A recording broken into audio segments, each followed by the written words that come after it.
That way, everyone who joins us later is going to be able to just watch the recording. So, good morning, everyone. I am Juan Pablo Guerrero. I am the head of this global initiative for fiscal transparency. So, to continue with our discussion today, we're going to just address how GIFT can help Tunisia in the use of this portal, and how are we going to enable it, and how are we going to really get more engagement in this fiscal transparency in your country. So this is the follow-up meeting of a previous meeting that we held last week. We just started to address the overview on the framework for this portal, and we have further details about it. So we have the examples of my country, Mexico, Philippines, and South Africa, with the presentation of our colleagues as well. And after that, we have Tunisia, and also the financial system information. And we have noticed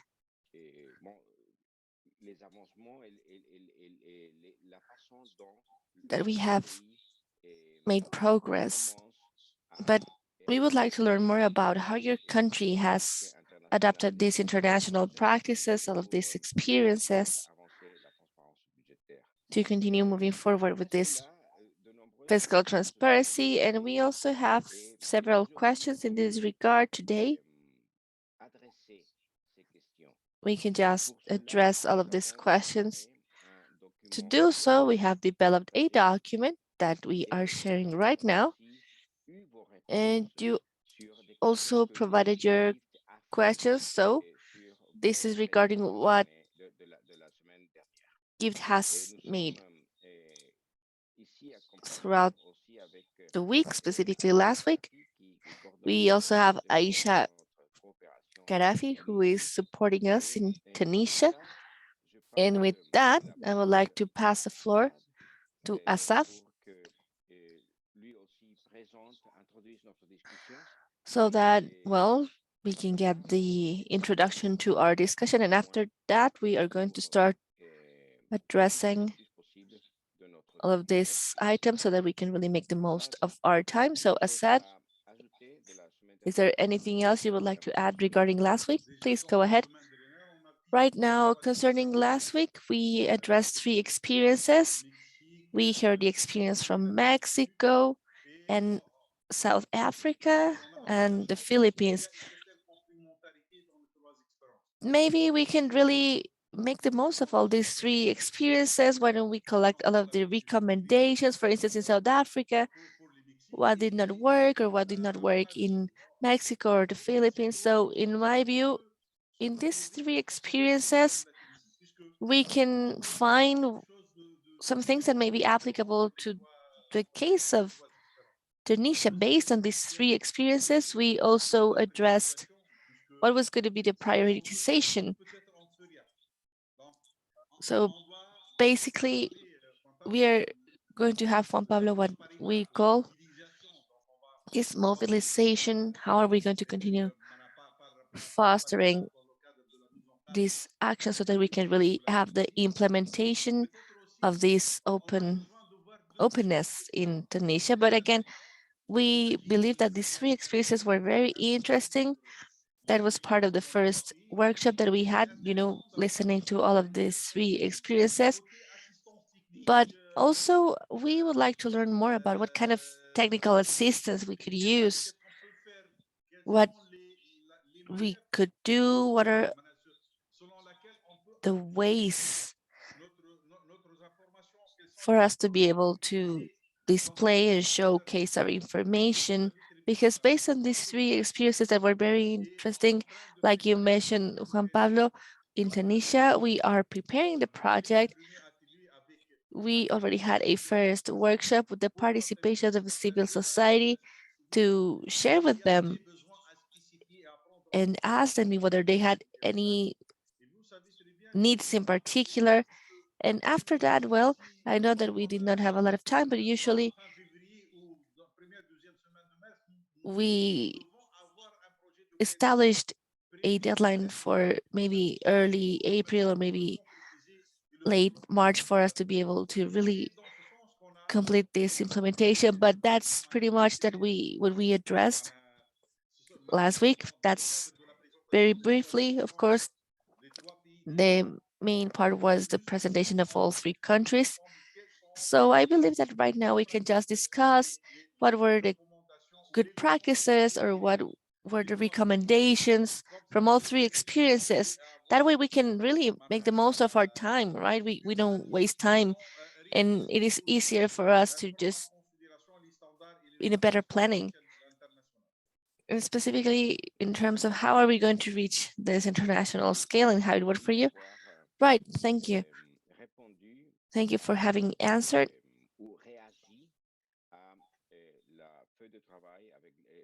and for having really summarized the experience of all three countries and what we did last time, because that is going to lead us to develop one first plan and also start prioritizing what is going to happen with Tunisia. So to start digging into the discussion, as you just mentioned, I would like to ask my colleagues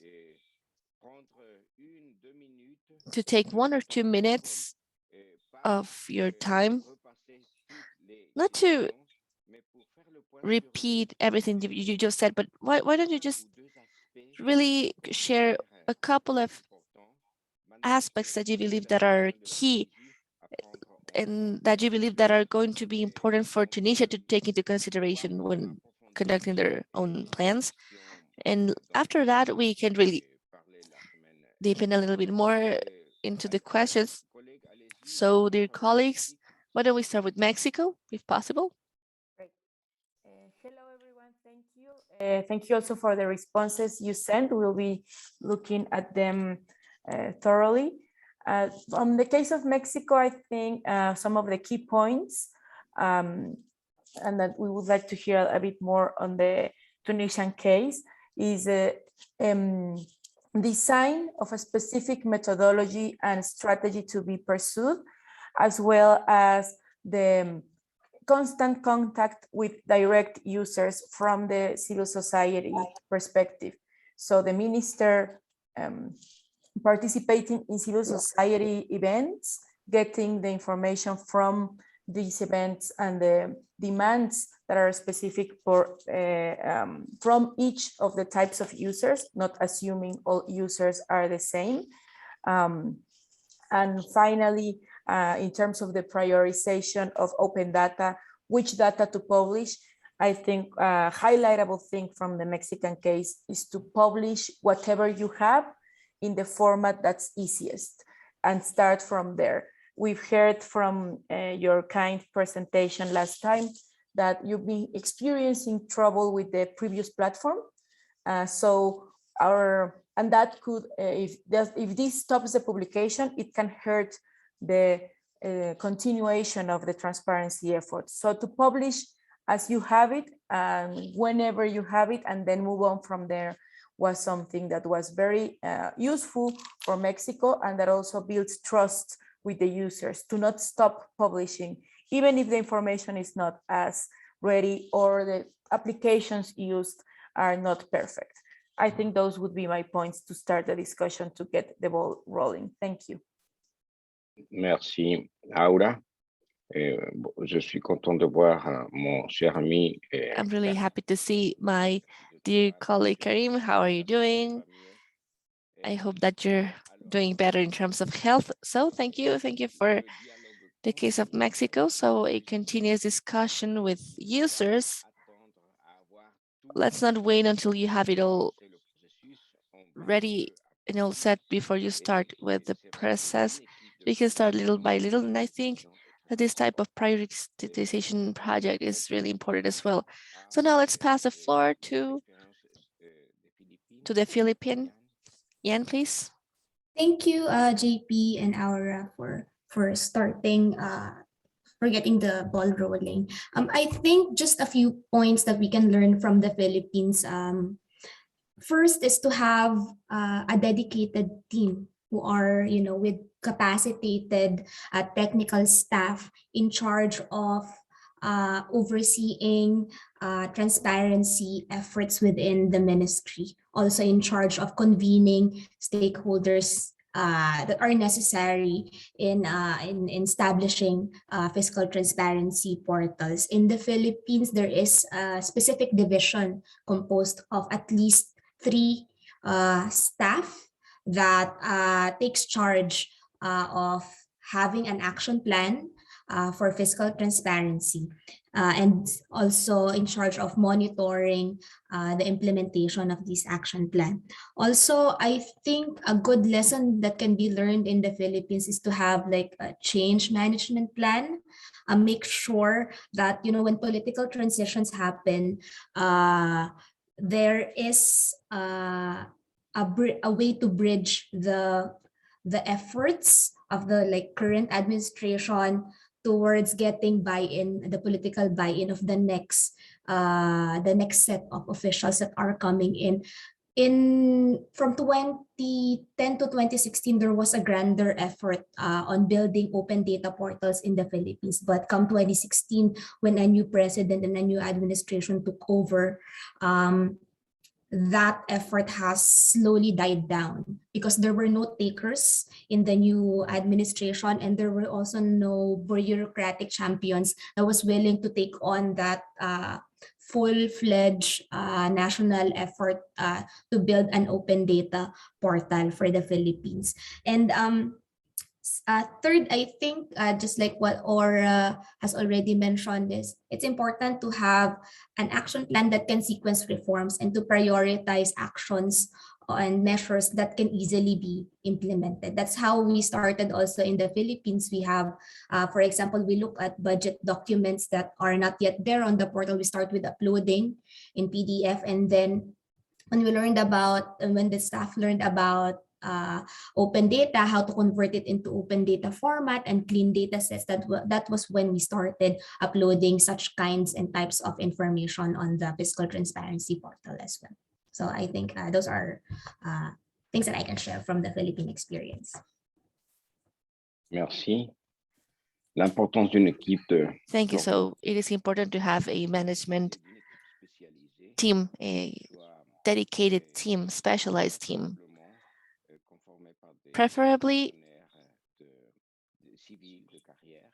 also public servers and those who are specializing in this type of transparency. And well, as in the case of Philippines, whenever you have a change of party, then you need to take that into account. So what, may I raise a question? Of course, of course.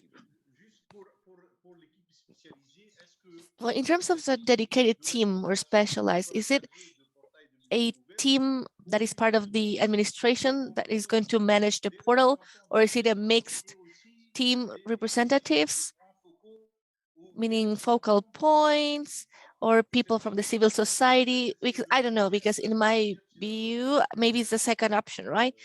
So it would be really interesting to learn more about that. In your case, what worked out better? What was the situation? How was your team made up of? And how did you create that team?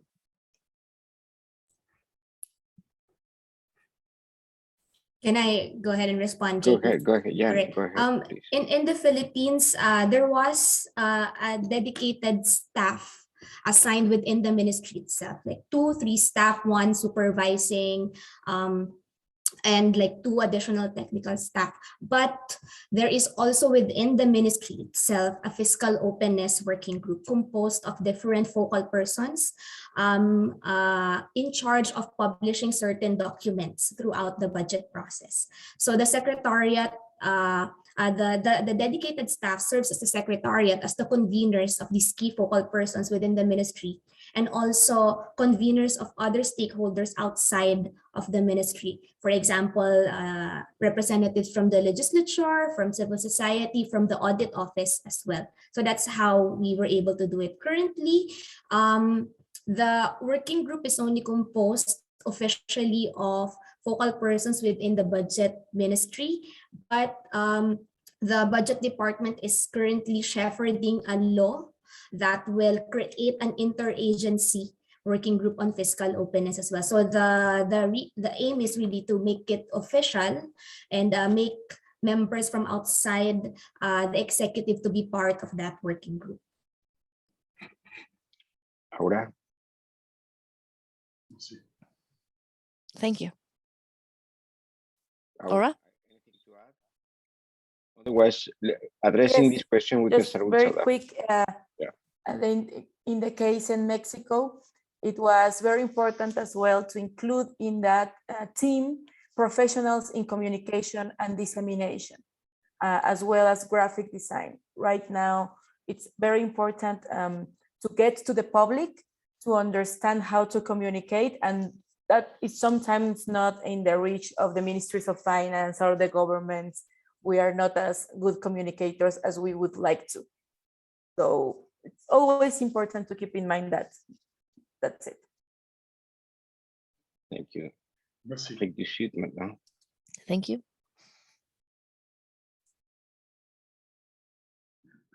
Raquel, to you.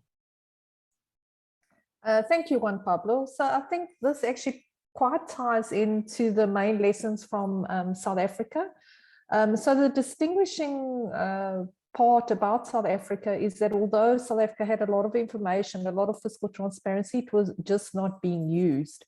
And that made the main task of developing the portal to try and align the information that was available with the user needs. And when we did that, we found that we needed to develop the portal over stages and make this information available in a modular, agile approach. We also realized quite quickly that some of the user needs, the information that users wanted wasn't within the purview of the Ministry of Finance. So what was important there was to manage expectations and to put plans in place where possible to make that information available over time. So it was all about bringing together the information that we had available with user needs and together with civil society. So it was really all in partnership. This was all done in partnership to develop a plan on how to release the information that the public was going to use over time. In setting up that partnership with civil society, we set up formal committees. So we had a steering committee to develop the portal. We also had an operational committee. And standing members of that committee were people from within the Ministry of Finance and also importantly from other key agencies within government, as well as standing members from civil society. And this group of people, these teams, they essentially were there for the development of the portal from conceptualization all the way to implementation. From the Ministry of Finance itself, the team was quite small. So in the National Treasury, there's a budget reform team that is responsible for the whole reform, including fiscal transparency. So there weren't people just dedicated to the portal, but it was under the leadership of that team. And what they did was to bring in key people from across government to be on those standing committees, those steering committees, those operational committees, to ensure that we could get all the information that we needed on the portal. So for instance, one kind of information that people wanted to see was performance information or non-financial information. That wasn't entirely under the purview of the Ministry of Finance, but because we had the Department of Planning, Monitoring and Evaluation within the committee, that facilitated us getting that information. So in a nutshell, it's really about partnership and about releasing the information that you have in a modular approach to best satisfy those needs. Thank you. Thank you. Y aurait-il d'autres questions que vous voulez que l'on traite très spécifiquement? Any other questions that you have very specifically concerning these three models before we get into the other questions that we have on your current situation? Juan Pablo, maybe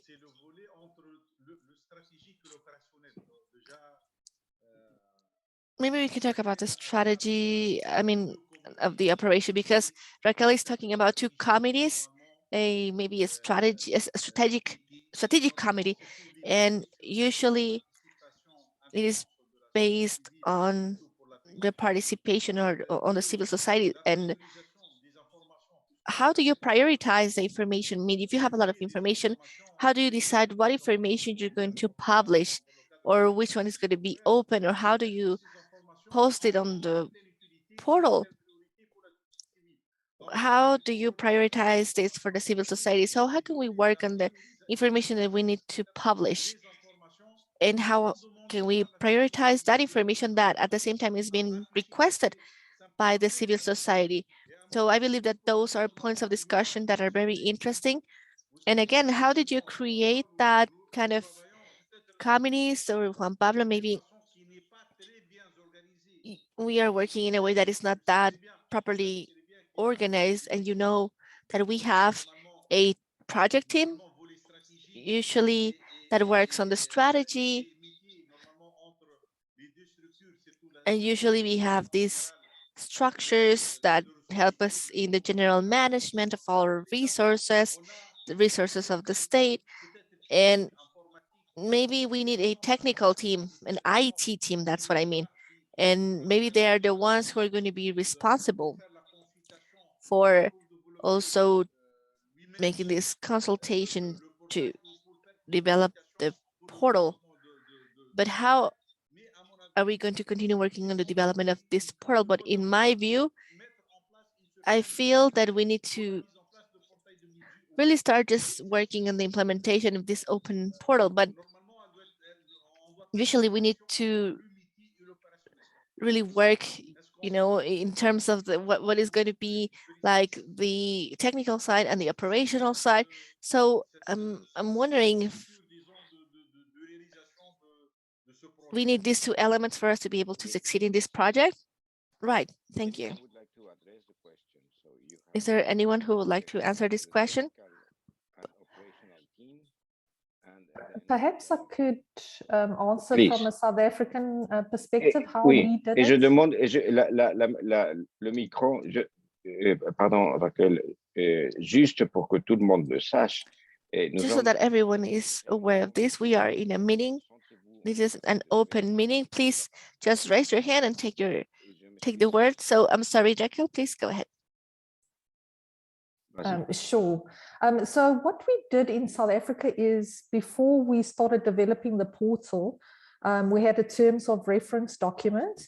But who we always had in the room from the beginning was we had our budget reform team and we had civil society. And then we thought about who would be important to have in the room.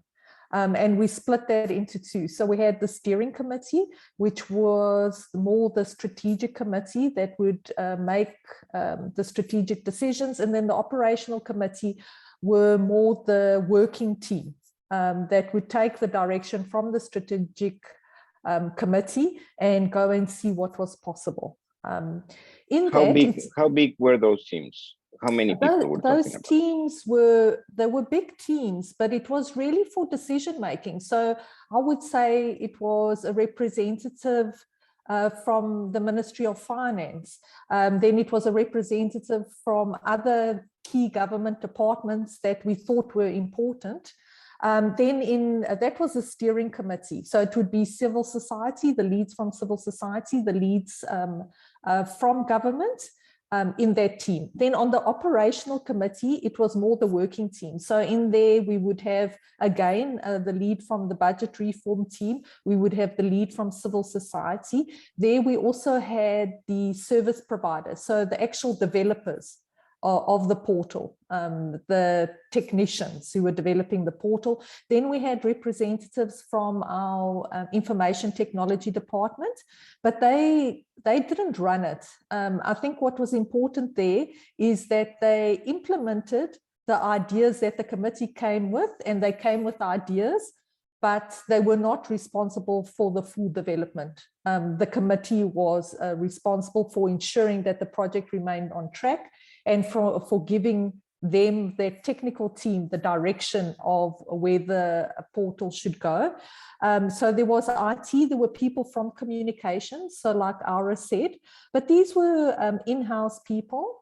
And there were also people that came, members that came into the committee and then left. So for instance, we released procurement information in only one of the stages. So those people came into the committee when we were looking at procurement information, and then they would leave accordingly. So there were some members that came and went, but it was something that the membership was determined by the Ministry of Finance with a civil society, really on the needs of what the portal required. So in the terms of reference document, we actually at the beginning, we listed everyone, or not specific people, but specific positions that we thought would be important to help us determine where the portal could go. And then we brought all those people together. And essentially it was about doing that alignment. So we had the people that could provide the information, the people from government that had all the information at their fingertips, and civil society that brought the other side to the table saying what their needs were. And having all those people in the room, we were able to try and match the information availability with the needs as much as possible. And then based on the complexity of releasing that information, then we divided the portal development into 4 stages. So some information that they wanted to see was really easy. We had it at our fingertips. It was just about releasing it in different forms. So they could have said, look, we want this information, but the way you're currently releasing it, we don't understand it. And then we would tell the technical team, right, we need to have visualizations. We need to change the way we show this information. Whereas other information, like they wanted very detailed information at the community level. And we said, as a Ministry of Finance, we actually don't have that information. But we opened up our databases and actually showed civil society what we had. So that led to trust being built, and they could see what we had and what we were trying to do. And like that, we built a plan. That's how we prioritized what to release. So it's all about bringing that information availability together with the needs, seeing how complicated it is, and then prioritizing. So we went for the information that we had, and that was easy. We did that in stage 1, and we built up to the information that was more complicated.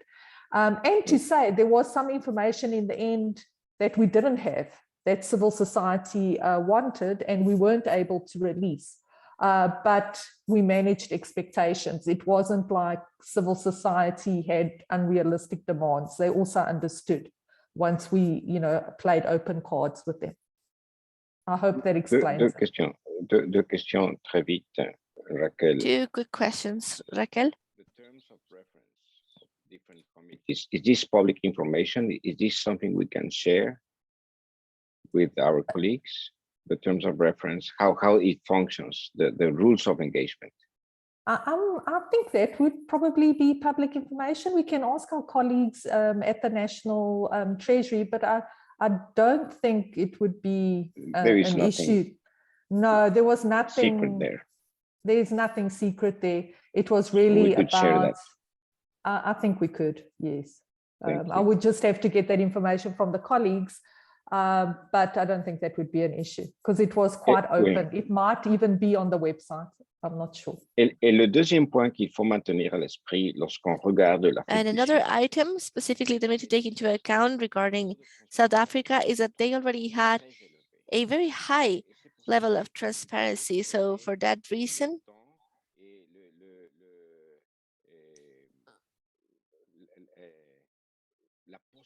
they had the possibility of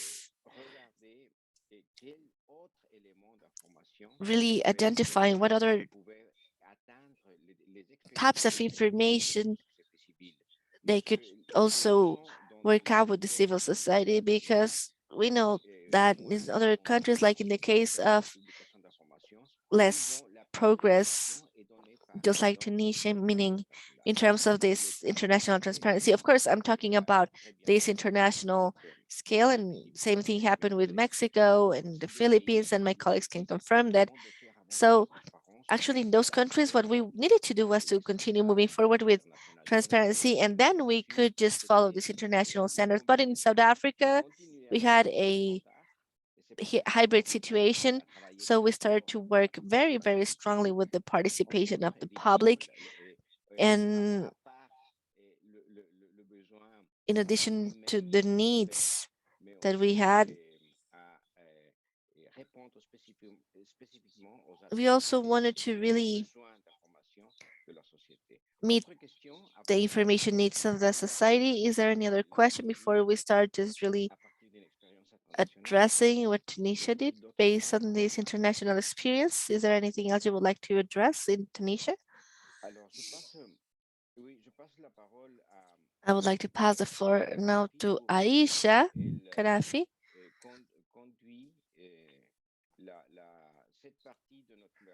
because she's going to also address this part of the session. She's going to help us just addressing very specific questions. Aisha, please. Yes.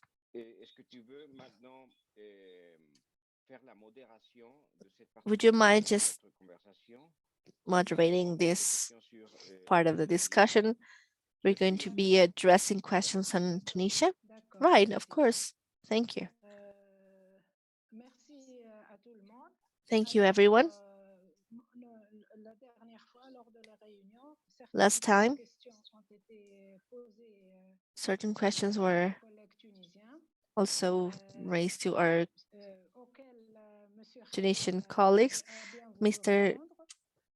Khalid has already addressed some of our questions. I would like to pass the floor to our friends in the following order. First, Aura, and then Mate, so that they can answer these questions. So after that, Khalil, please, if you don't mind, answer that question. So Aura, the floor is yours. The questions that Mr. Assad gave to us, we already responded. I think this time we are gonna hear a little bit more from our colleagues from Tunisia. Would you like to elaborate on any question? Aura, anything else?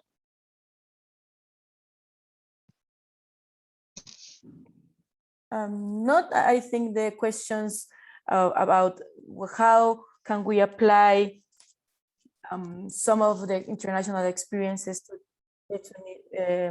from Tunisia to Tunisia would be very interesting to hear, as well as how do they envision to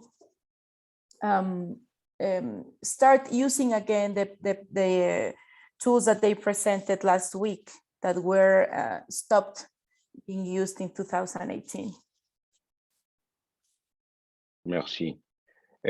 Avec Aura, nous faisons par exemple à l'instant. So with Aura right now we were assessing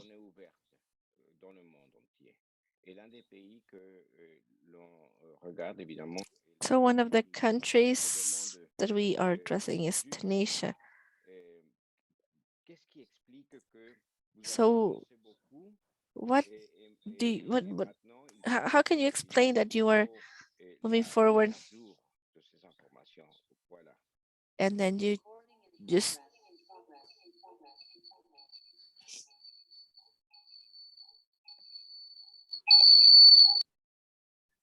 C'est bon. Il y a Nico. Ça y est, je l'ai éliminé. Ah, c'est bon. Je réponds, Juan Pablo? So Oui. may I answer, Juan Pablo? Yes, please. la refonte de la plateforme de budget ouvert de la Tunisie, c'était The reform in Tunisia de la refonte de finances publiques d'une façon générale. was because we went over this reformation overall in terms of our finance department, and since 2012, Tunisia started La to mise en place de la gestion par objectif, work une on gestion axée sur les résultats dans le budget de l'État. Donc, et on a the implementation of what we had been doing. So how did we start working in since 2012 in other ministries as well? dans lequel on représente les politiques publiques. So we needed to work mainly on the public policies or the activities that were part of these allouées pour la public policies. publique, et derrière ça, on retrouve les And objectifs à atteindre. well, based on that, we started to establish the objectives, KPIs as well. So Commencer par we started to élargir l'expérimentation really sur les différents ministères. Donc, en 2012, deepen chaque ministère, en 2013, into the information that we had it in the ministry. And then in 2013, we started to work all the way until 2015.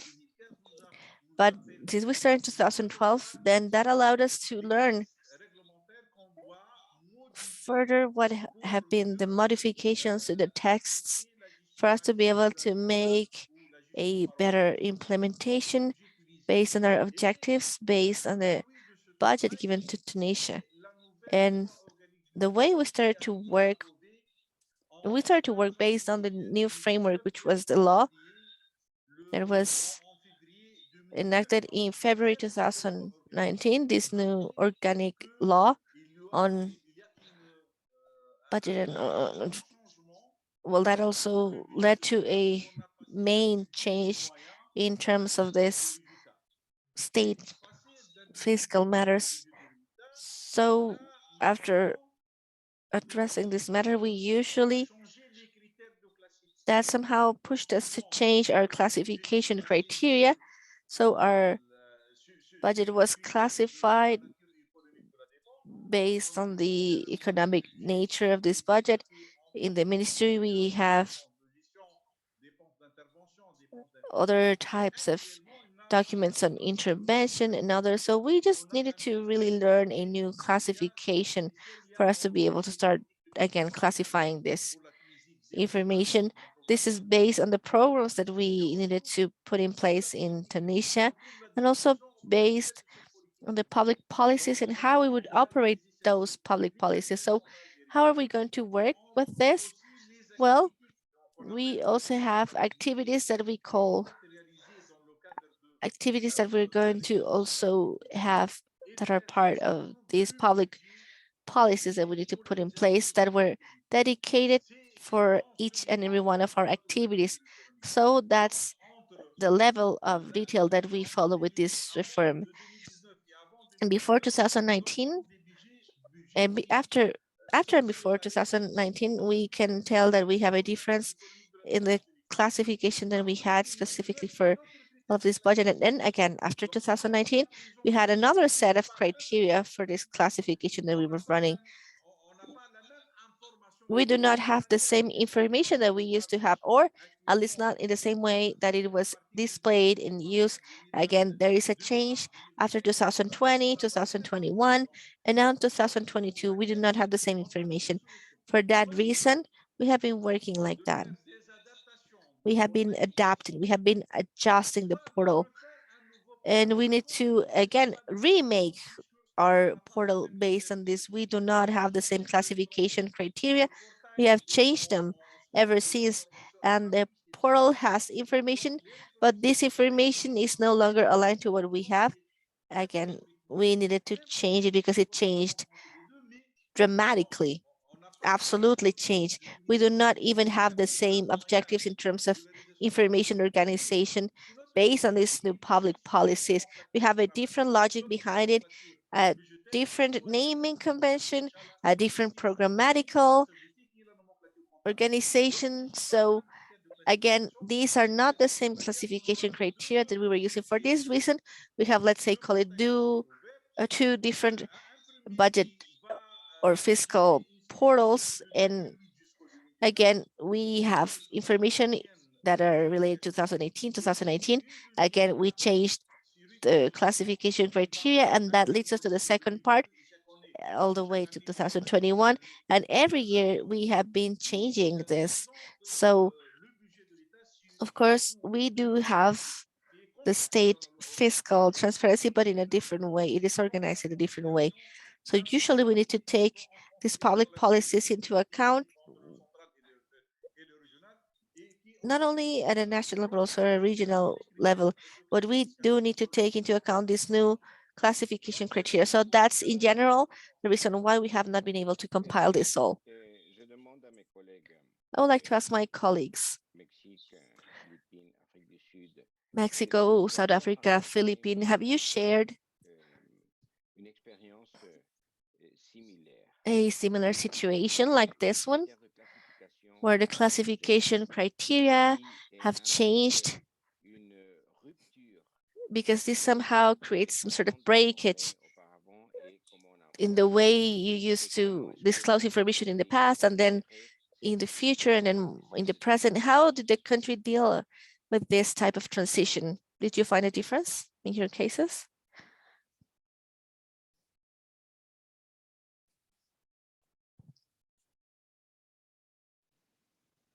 Jan?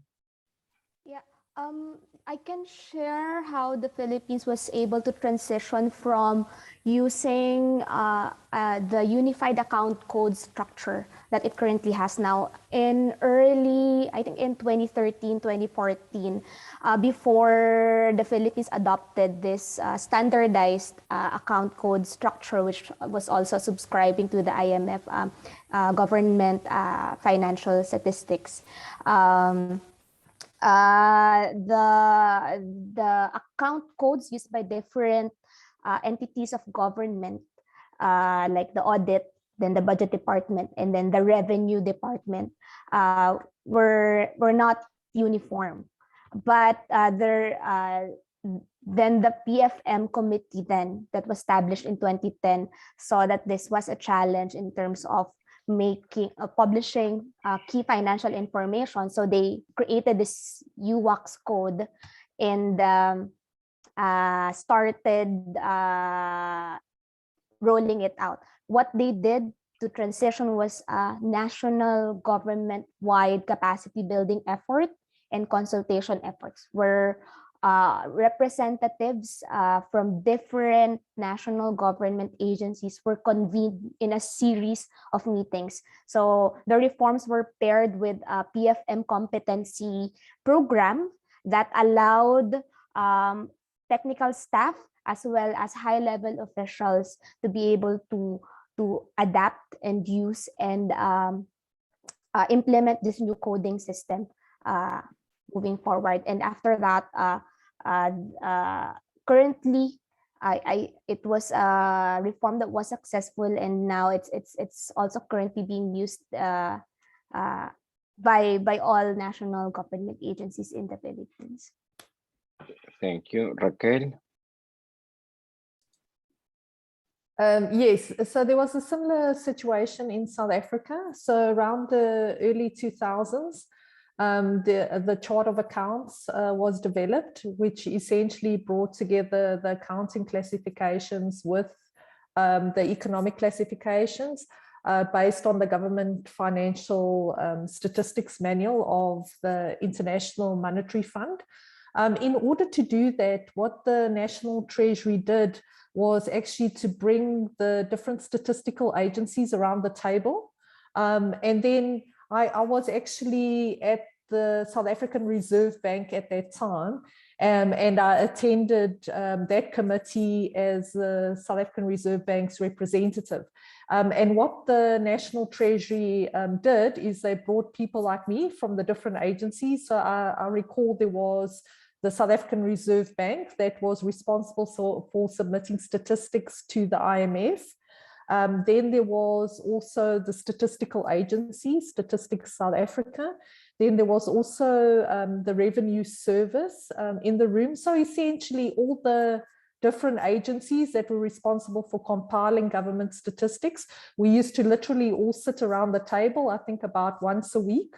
And there was a project that ran, I think, over a year or two, to try and do all the mapping of the different classifications. And in the end, we had a chart of accounts, and that was still used to this day in South Africa. So it's all about that mapping process.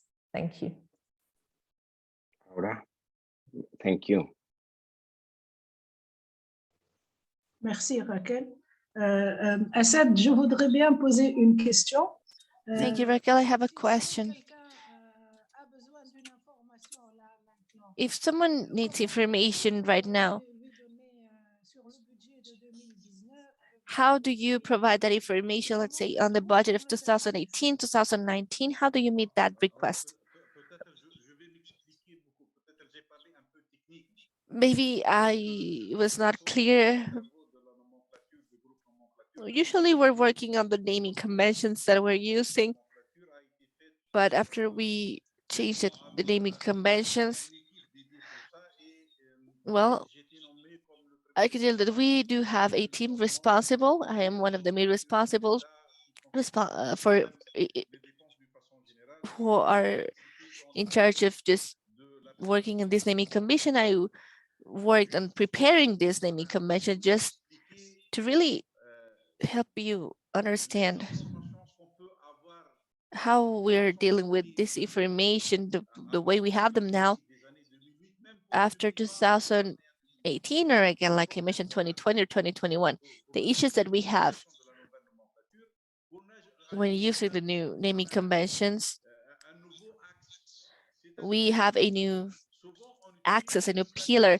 Usually we use a double classification, an administrative classification for the whole ministry, and another classification that is specifically for other groups. I'm going to give you the example of the health department and other ministries that we usually, with whom we usually share this information.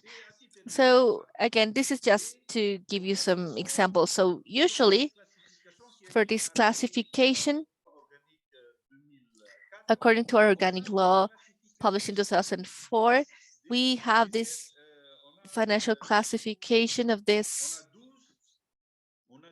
concepts. We have 12 categories, expense categories. We call them 12 description items. In this new classification, we have the administrative classification. Yes, we have kept all of that. We still have matching concepts in that regard. And we also have this, I mean, even if we do have this classification of expenses and instead of having 12, we now have 7 categories. It is easy to have these matching concepts again, like I said, if we work on them. But again, a new pillar was added, which is a digital, a programmatic pillar that was added to this. So we just prepare the budget for the ministry, and automatically we can just estimate, let's say, the amount of required credits that we need to give in this ministry for certain interventions, certain projects. But currently we only have that. Again, we have the same expenses that are going to be classified by public policy mandatorily. I'm just sharing the example of the situation in the ministry. We have a program specifically related to elementary school, and we have secondary and middle school. We have many programs based on that. So we do need to really start just accounting for all of the staff that works in the ministry, and then we start just really distributing our staff across all programs that we have. So since 2020, in the framework of the preparation of our budget, we need to work with the ministry, but that same budget that I'm mentioning is subdivided again on preschool education, elementary education, middle school education. Like I mentioned, these are 3 programs that we have for us to be able to have the programmatic information as of 2019. So, I mean, I could really compare what happened in 2019, 2020, 2022. I can get that information. However, if you want, for instance, the same information, digital information, I can just really maybe help me with information, the whole information that I have for elementary school, but I only have it available since 2020 because before that year, before 2020, that naming convention no longer exists, right? So before we get into the administrative pillar or expense pillar, I mean, we need to also work on this. So we could just really start running these programs based on this digital naming. But again, if you look up for that information, you're not going to find it under certain naming conventions. So that's all I'm telling you right now.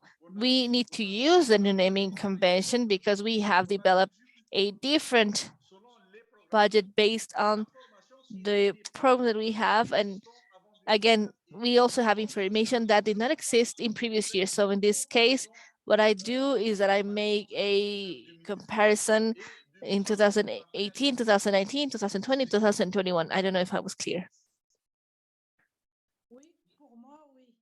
Well, in my case, yes. Now let's pass the floor to Aura.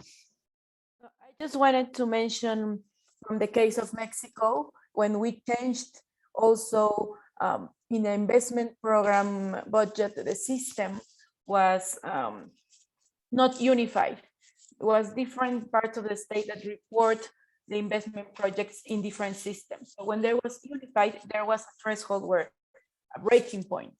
You separate from before and after. A useful practice that was done exposed was to have a sort of translator between what was happening before and what happened later. Why? So the population could see what parts of the budget, in this case investment budget, were able to be traceable from before the breaking point and after.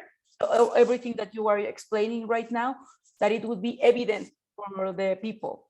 It would be included in some place in the website, so this is obvious. So it doesn't feel like before 2019, something happened that I don't understand. And after, I feel that they changed it on me and they are probably hiding something. This was the perception that we were trying to avoid. Perception of the breaking point being a place of misbehavior or something that was not clear. So this explanation you just gave, to have it out there and to be evident. So if you were looking for this information before, now is this. So it's very clear to see. And my other question was if you could share right now where we could get information from 2020, even if it's preliminary that it's public, or whether if this information from 2020 and 2021, even if it's not in open data, if it's a PDF, if it's available currently. Thank you very much. Merci, Aura. C'est exactement ce que demandent certaines. Thank you, Aura. That's precisely what some people from the civil society request. So I would like to pass the floor to Mr. Limed and then Raquel.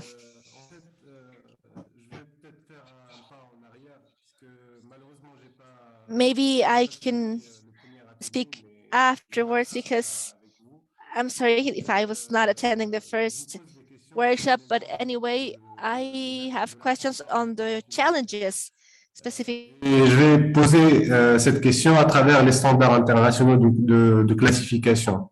Donc, je pense que les standards internationaux, justement, c'est-à-dire surtout les nomenclatures financières, déterminent les cadres de dialogue. C'est-à-dire, si nous ouvrons les données publiques, les données des finances publiques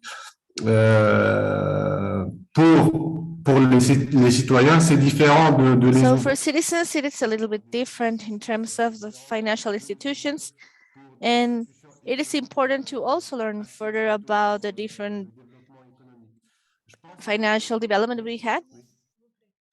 Just a moment, please. So the interpretation in English, I believe that they were not listening in. So may I continue? Yes, Allez-y, please. allez-y. So what I was telling you is that the international standard determines the nature of a discussion that we may have whenever we are working with this financial open information. But the question that comes to my mind is, let's say, if we need to disseminate this information to citizens, then how do you work with the team? I mean, is it going to be different depending on how you're going to, let's say, disclose this information to the public, or if you're going to disclose this information to financial agencies? I mean, I need to understand how this openness allow us to somehow predefine what is going to be the nature of this information. Let's say, what if this is a citizen who, let's say, somehow follows certain naming convention or international standard, or in order to look up certain financial information, and how can that person find the most relevant information? Specifically, let's say for the World Bank or the FAO, or I mean different agencies. I mean, citizens overall, they would look up for information that is very basic maybe, but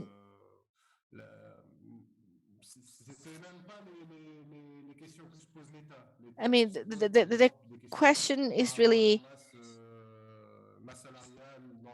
about, let's say, how can I learn what is going to be the salary, or I don't know, any sort of the priorities that citizens have, you know? So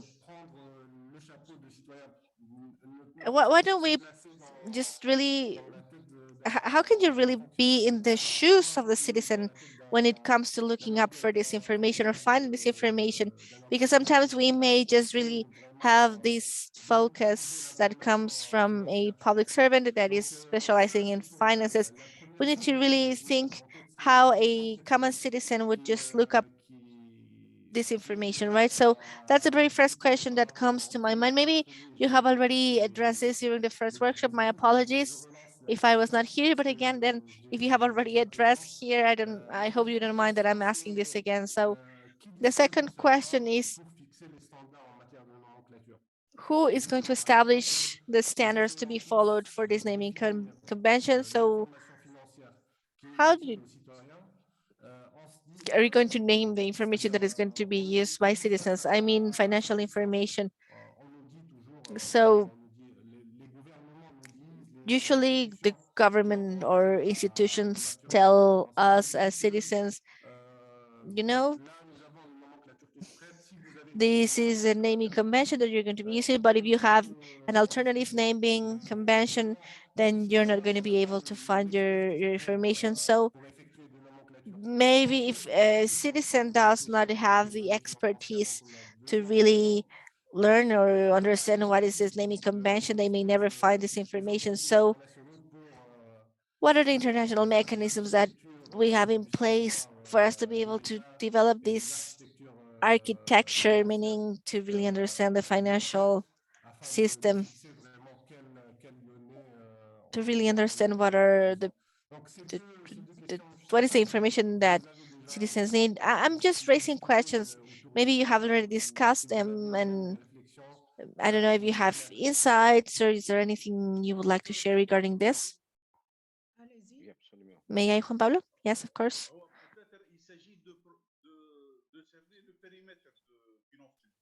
Well, we're talking about this financial perimeter. So first and foremost, if we ask for information, the classification criterion that we have in the Ministry of Finance,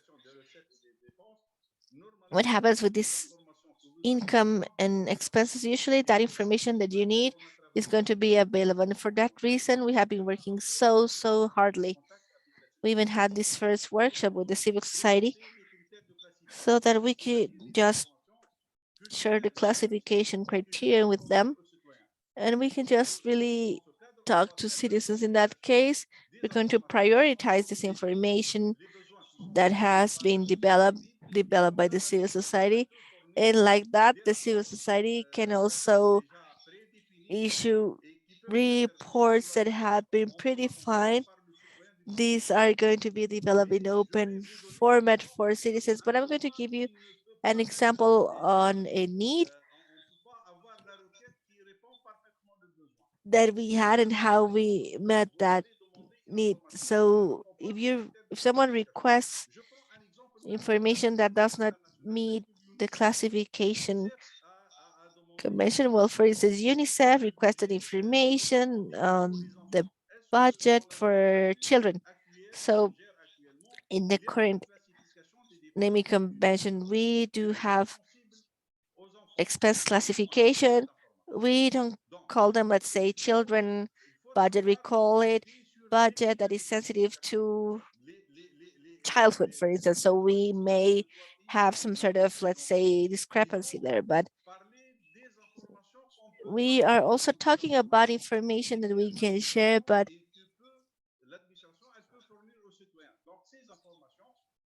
we also need that it depends on the type of information that we can share with citizens also.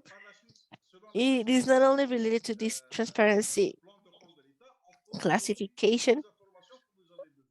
Of course, we need to follow different criteria. I mean, whenever we need to work on the, let's say, credit budgeting, if there is information that is not taken into consideration as part of this classification criteria, then I'm not going to be able to provide that information because maybe I don't even have it. So whether this need comes from the civil society or from other stakeholders, I also need to really find some sort of matching concept. How are we going to be able to use the budget classification, whether in the framework of this expense classification, and also to have some sort of matching concepts so that we can really find information in a format that has been already requested. Again, this work cannot be conducted by the management or the administration because maybe they do not have this information on expenses that have been allocated to children, for instance, or if the civil society or international bodies, let's say, if they give us a table with a classification of this financial classification based on certain needs, and we of course need to take all of this table information in consideration because this need is going to be repetitive. And I am also going to give an example specifically for those social classification, and we also have a category that is part of this, and there is another, let's say, expenses that could be allocated for social purposes. So what happens in this case is the state budget expenses have been identified and categorized based on this matching naming convention and the other naming convention that is being used in the state area. But I mean, what happens if we do not use matrices that have been provided by international agencies? I'm just giving you the example of UNICEF in our case. So again, this is just a framework that we need to follow for the management of this information, because we need to take all of this information into consideration, information that has been provided by the state, whether it has been provided directly or in an open format. But all of this needs to be taken into account as part of this project. So in theory, we need to learn where this information lies and whether if the civil society or international bodies or who is going to use this information. We need to work on that so that we can really find these matching naming conventions for us to be able to manage to provide this information in an open format so that the civil society may be able to use it. I don't know if I made myself clear. Yes. Nous avons Karim. Karim? Merci, Aïssa. Thank you, Aisha. Ouvrez votre micro aussi, Karim. So Karim, please, would you mind opening your microphone? Bonjour tout le monde. Good morning, everyone. Très ravi de participer avec vous. I'm really glad to be here in this second workshop with you. I really appreciate your international experiences on fiscal transparency, the experience of South Africa, and also how the civil society really got engaged when it came to really determining what was the information that was needed. It was really informational. So I feel that something very similar has been done in Tunisia since 2013. We have been doing this from the Ministry of Finance. And we have had a lot of budgetary reforms that are very significant and that had somehow reshaped the work that this commission has developed. So in this framework, the first citizen budget was released.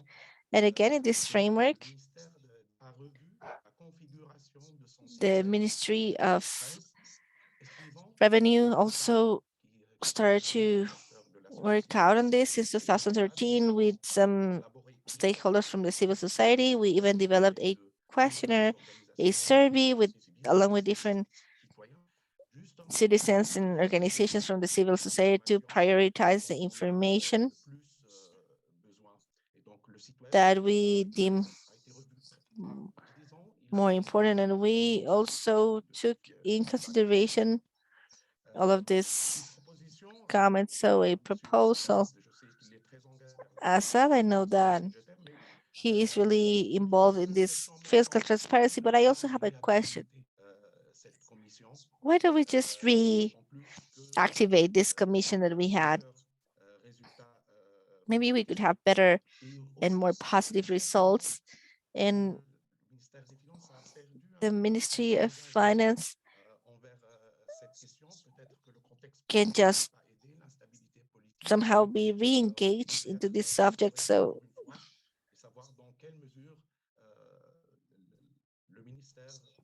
this would be ideal for us to be able to really continue working as a ministry with the civil society. The same impression that I had is something that we saw reflected in a robust platform since 2010. Of course, with IBP, World Bank, and GIFT, the civil society, everyone was engaged in the first stage of the implementation of this platform. And I believe that we have lost a little bit that contact in view of the current situation. So a second question for Mr. Assad, if I may, is concerning the update of that current portal. I understand absolutely all of the technical issues, you know, that the fact that you change the different naming conventions and then everything that happened. And of course, that of course is going to entail many challenges. So Mr. Khalil addressed two possible scenarios, whether we continue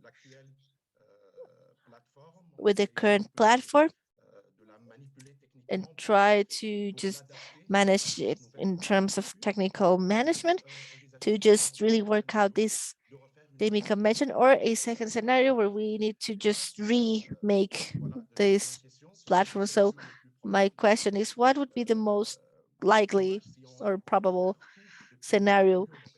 Should we just remake it all, or should we just rework on what we have, or should we start from scratch? I mean, since 2015, and another suggestion on the platform, since we have heard a lot of experiences, so how possible it would be to really have these discussions or interactive sections in the portal, or like you mentioned, it would be really nice to take all of this and take these possibilities in consideration to have more interaction between the public and, of course, the government. It would be useful also to find out what are the most useful information, what the public believes to be more interesting and relevant. Thank you. Mr. Assad, please. So 3 questions have been raised to you. I'd like to begin with the Civil Society Commission. Karim, you have already addressed this political aspect, so also this continuity problem, but you also know that the participation of the Ministry of Finance is also related to the engagement of the civil society. So I'm going to give you certain examples.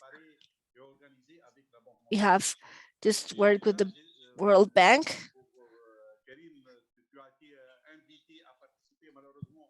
And well, Karim, you were invited, of course, to work on this. I know that unfortunately you were already committed to a different project, but we are certain that the partnership with the civil society has positive points that will help us to better prepare this open budget and to continue working on this fiscal transparency. And we have further recommendations as well in the World Bank. And we have already taken part with these efforts by the civil society to somehow understand their needs in this framework. And we have even prepared, we are actually currently preparing this work with the civil society before developing it for the new platform. So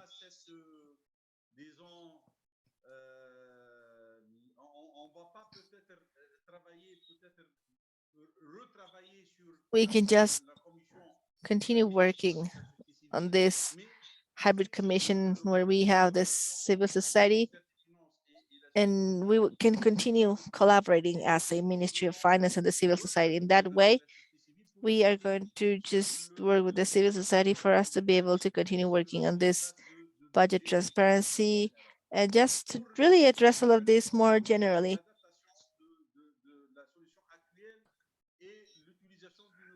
We're going to use a new solution. So in my view, the second scenario takes these 2 cases in consideration, meaning we're going to also find further information because the current portal does not take into consideration that we are going to release the budget that we have. But really doing this, it is very important that citizens understand how our budgets work. So again, whether we're going to keep our current portal, I mean, of course, we can somehow improve the quality of information. We may lose the structure of the current platform, but it is not really taking into account this new digital naming conventions. For that reason, we are considering having a second portal with this open data, or maybe displayed in a different way, or maybe, I mean, we may have to sort out a way to display this information or show this information based on these 2 naming conventions. But again, we are trying just to compile this information since 2018, 2020, and everything that we have already uploaded, because we want to have certain continuity of the data that has been published in the current portal. So we already have information since 2020, So you would like to get more information based on what we're doing. That way we can get this information easily. However,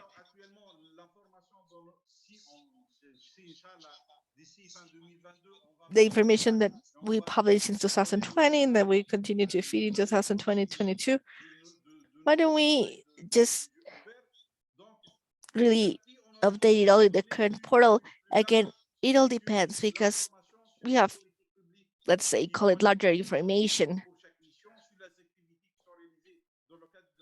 So we need to learn how to really organize this information based on every community, how we're releasing information based on the activity that we have.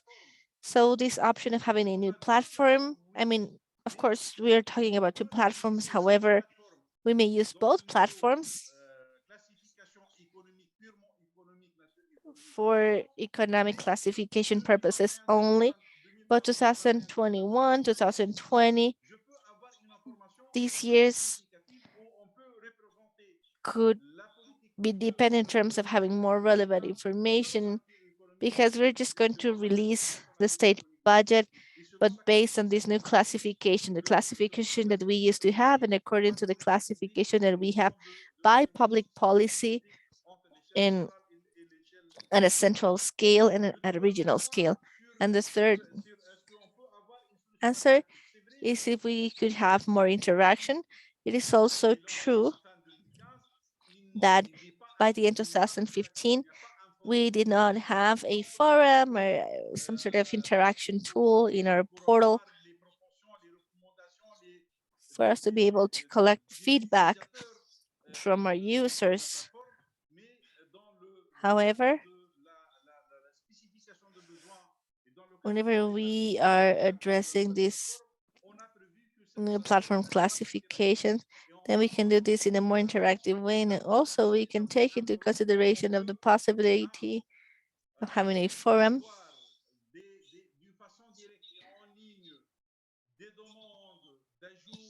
by having this type of improvement, but also we could use this information, but just by really making it more automated. Unfortunately, our current platform has two issues. The very first one is that if we would like to add a new feature, then that entails digital issues, or also we have a technical issue when it comes to just classify or update information, or for the technical information and for the platform. And the new classification of the state budget. In the new platform, we have the possibility of adding new features. For instance, if we work, and also the prioritization of this information, but this cannot be done in an automated way. So the information and the data,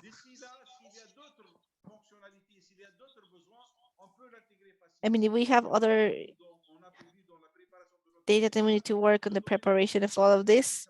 And of course, we also need to give the possibility to our ministry management to really use this information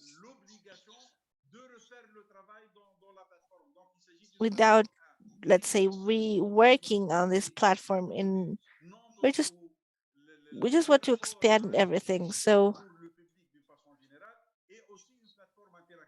we have an interactive platform as well. We have a discussion forum, and we're going to take all of this into consideration to find out whether we have all of this information.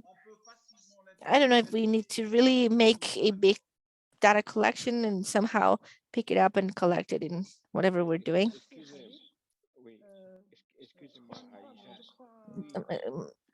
My apologies, Aisha. I believe that we no longer have space.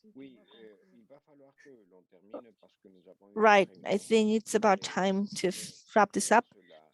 But before that, I would like to pass the floor to Karim, who also wanted to address a couple things. I know that he needs to leave us as well. So it is a very, very quick question. It is just a very quick question. So just it is regarding the preparation of this information that we're going to upload to that portal. Are we going to focus specifically on the expenses, but is it going to be as detailed when it comes to this revenue distribution across the state, just to really learn what is this level of information that we're going to have? Right, thank you.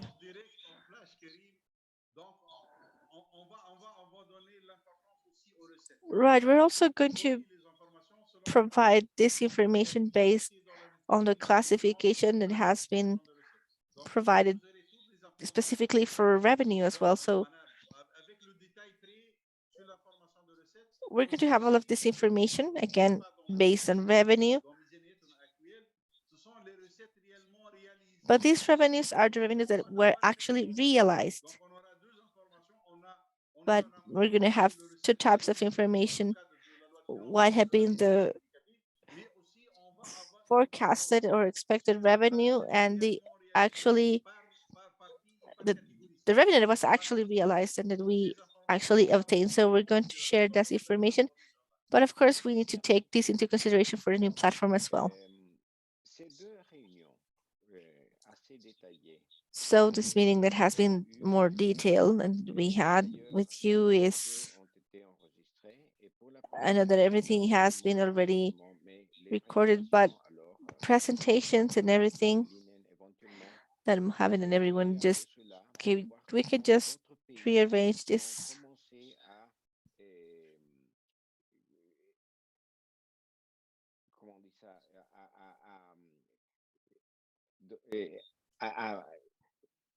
Acercar en espagnol. Alors, c'est rendre plus proche les positions. What we want to do is to really bring closer the official government information.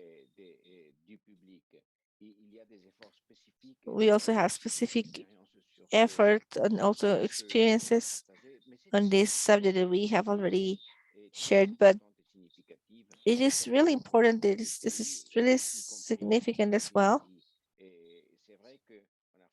So it is really important that also we know that a lot of users are usually satisfied at a technical level as well.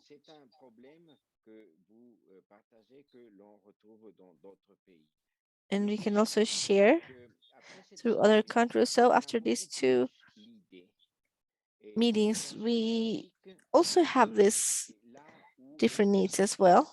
We're going to have international experiences. These are going to be more timely, more specific as well. And I believe that you can also have this idea of having this technical capacity and experiences that we have as part of all of this. So that's my suggestion. My suggestion is to have a follow-up meeting with Asaf and your team so that we can come back to this larger group with a very specific proposal for us to be able to continue with this international collaboration so that we can really supplement your efforts based on this international experience so that we can just really somehow address your questions and obstacles and many more things.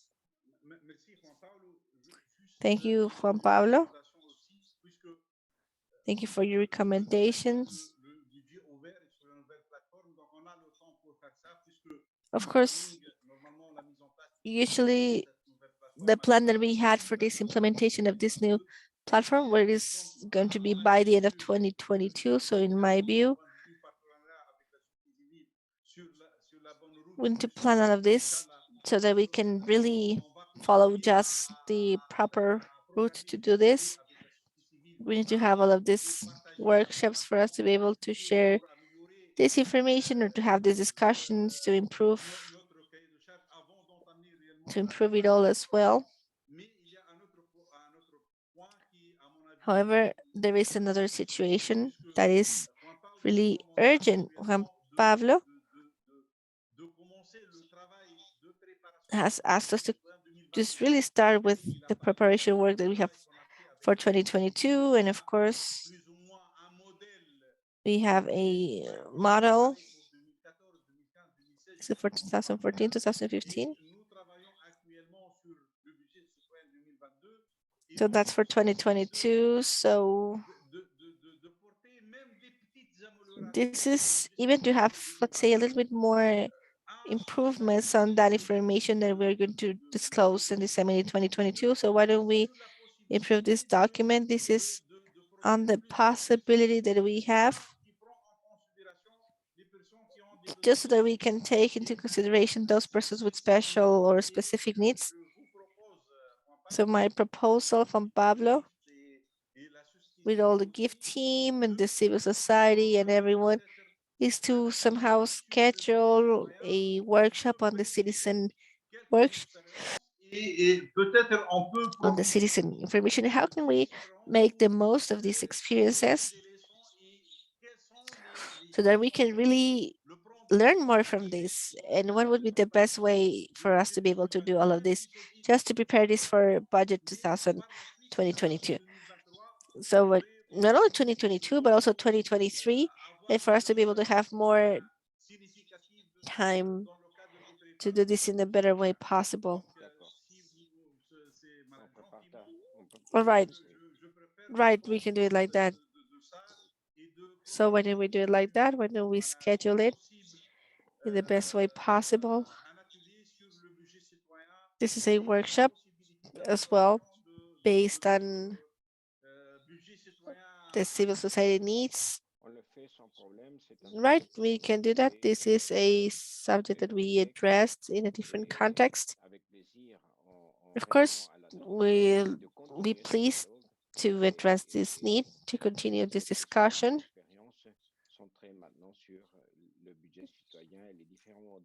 Right now, the different citizens, the different model that we have, of course, it will be our pleasure. Thank you, everyone. I don't know if there's anyone else who would like to take the mic.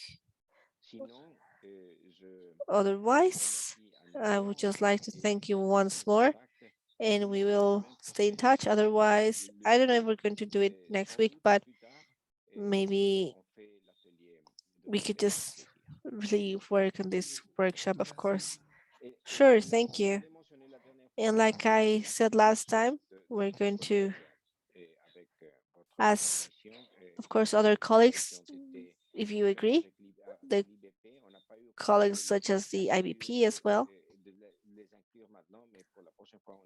And by next time, of course, we may have them. That would be really useful. Apport et de leurs suggestions. So that we can get their input and their feedback as well. Have a great day. Thank you, everyone. See you. Thank you. I have to leave. I have to run to another meeting. Sorry.